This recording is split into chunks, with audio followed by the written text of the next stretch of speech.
আসসালামু আলাইকুম ওরহমতুল্লাহি ওবরাকাতুহ। প্রিয় দর্শক, আজকে আমরা খুবই জীবন ঘনিষ্ঠ একটা বিষয় নিয়ে আলোচনা করতে চাই। আজকের বিষয়বস্তু হচ্ছে আজই আমার শেষ দিন। প্রিয় দর্শক, চলুন ভিডিও শুরু করি আর আমাদের চ্যানেলটি সাবস্ক্রাইব করুন।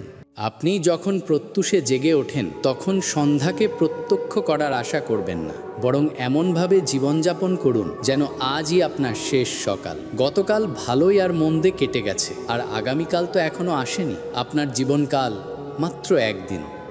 আপনি যেন আজই জন্মগ্রহণ করেছেন আর দিনের শেষে মারা যাবেন। এই মনোভাব থাকলে আপনি অতীতের সকল দুশ্চিন্তা ও ভবিষ্যতের সকল অনিশ্চিত আশার নেশায় ব্যস্ত হয়ে থাকবেন না।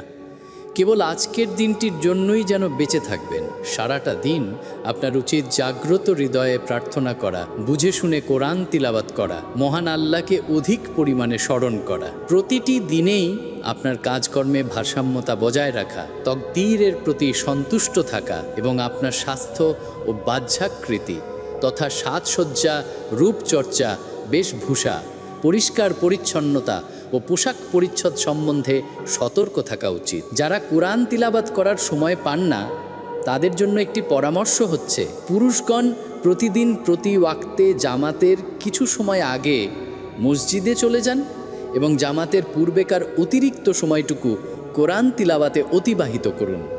আর মহিলারা প্রতিদিন প্রতি ওয়াক্ত সালাতের পর কিছু সময় সালাতের জায়গায় বসে কোরআন তিলাওয়াত করুন। দিনের প্রতিটি মুহূর্তকে সঠিকভাবে পরিচালিত করুন বা যথাযথভাবে কাজে লাগান, যাতে করে আপনি কয়েক মিনিটে কয়েক বছরের ফায়দা আর কয়েক সেকেন্ডে কয়েক মাসের ফায়দা হাসিল করতে পারেন। আপনার প্রভুর নিকট ক্ষমা প্রার্থনা করুন, তার জিকির করুন, এ ধরাধাম থেকে শেষ বিদায়ের জন্য প্রস্তুত থাকুন এবং অবশিষ্ট সময়টুকুতে সুখ শান্তিতে বেঁচে থাকুন।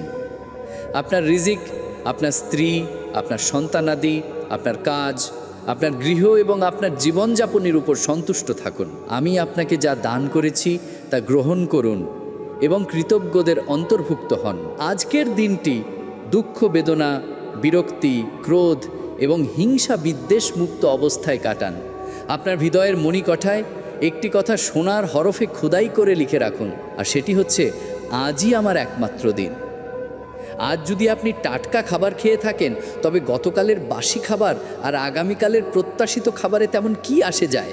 আপনার নিজের ওপর যদি আপনার আস্থা থেকে থাকে এবং আপনার যদি একটা দৃঢ়, বলিষ্ঠ, অনড় ও স্থির সংকল্প থাকে, তবে আপনি নিজেই সন্দেহাতীতভাবে পরবর্তী কথাটির ওপর দৃঢ় প্রত্যয় উৎপাদন করতে পারবেন।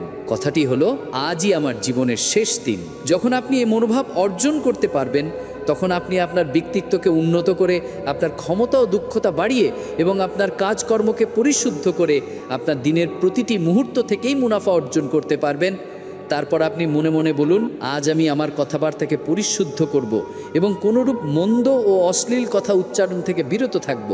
আমি কারো গীবত করব না। আজ আমি ঘর ও অফিস গুছাবো, সেগুলো অগোছালো এলোমেলো থাকবে না, বরং গোছালো ও ফিটফাট থাকবে। আজ আমি আমার শরীরের পরিষ্কার পরিচ্ছন্নতা ও বাইরের ঠাট সম্বন্ধে বিশেষ যত্নবান হব। আমি আমার পরিষ্কার পরিচ্ছন্নতা ও পবিত্রতা সম্বন্ধে অতিশয় সতর্ক থাকব এবং আমার চলাফেরা, কথাবার্তা ও কাজকর্মে ভারসাম্যপূর্ণ অবস্থান বজায় রাখব। আজ আমি আমার প্রতিপালকের প্রতি অনুগত থাকতে, সম্ভাব্য সর্বোত্তম পদ্ধতিতে সালাত আদায় করতে, অধিক নফল ইবাদত করতে, কোরআন তিলাওয়াত করতে এবং উপকারী বই পুস্তক ও ভালো কিতাবাদি পড়তে আপ্রাণ চেষ্টা করব।